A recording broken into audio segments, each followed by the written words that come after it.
biyadi. Tatkala baginda Nabi Muhammad sallallahu alaihi wasallam dalam hadis yang diriwayatkan oleh Al-Imam Bazzar, tatkala baginda Nabi sallallahu alaihi wasallam datang ke kota Madinah, sampai di kota Madinah, akhadat Ummu Sulaim, maka membawanya Ummu Sulaim radhiyallahu anha, semoga Allah meridhoinya. Ummu Sulaim ini adalah seorang yang berkebangsaan atau berada pada kota Madinah, penduduk asli Madinah, tapi dia dibenci sama suaminya. Dengan asbab apa? Karena suaminya melihat dia masuk Islam nih.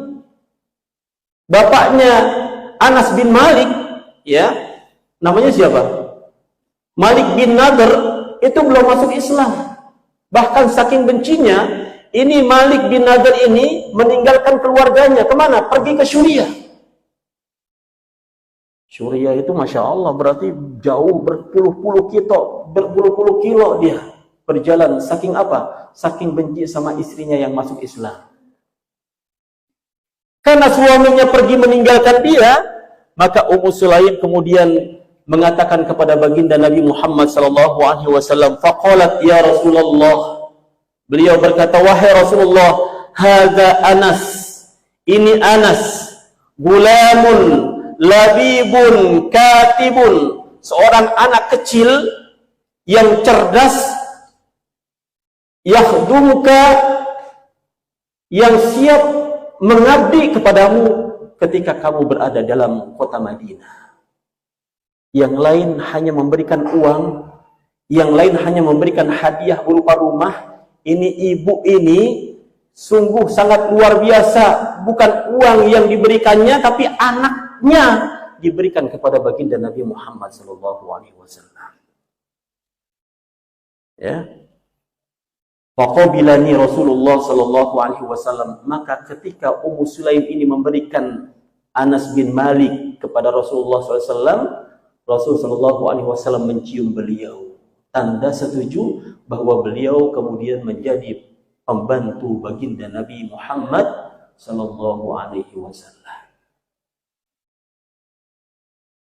Apa keistimewaan yang ada pada Anas bin Malik? Sungguh luar biasa banyak.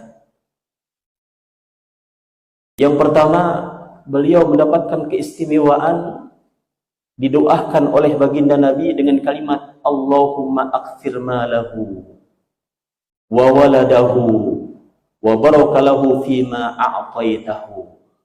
Ya. Apa doanya dari Nabi? Dalam hadis yang diriwayatkan oleh Imam Muslim, Allahumma akthir malahu, ya Allah, perbanyak uangnya.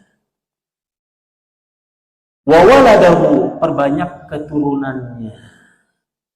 Wa barakalahu fima a'taitahu, dan berkahi apa-apa yang telah engkau rizkikan kepada beliau. Makanya Anas bin Malik ini sahabat yang umurnya sampai 103 tahun.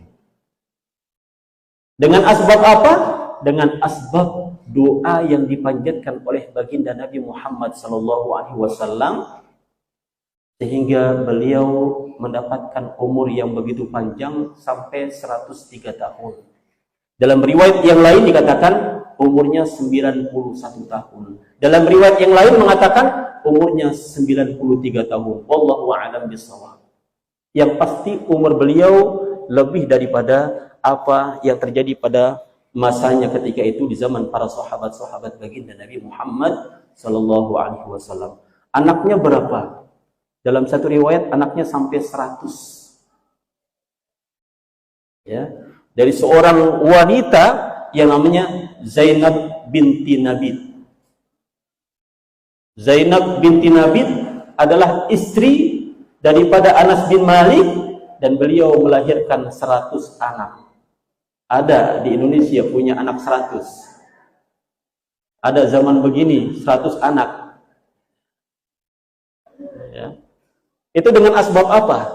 Dengan asbab doa yang dipanjatkan oleh baginda Nabi. Allahumma akthir malahu. Yang pertama, ya Allah, banyakin hartanya.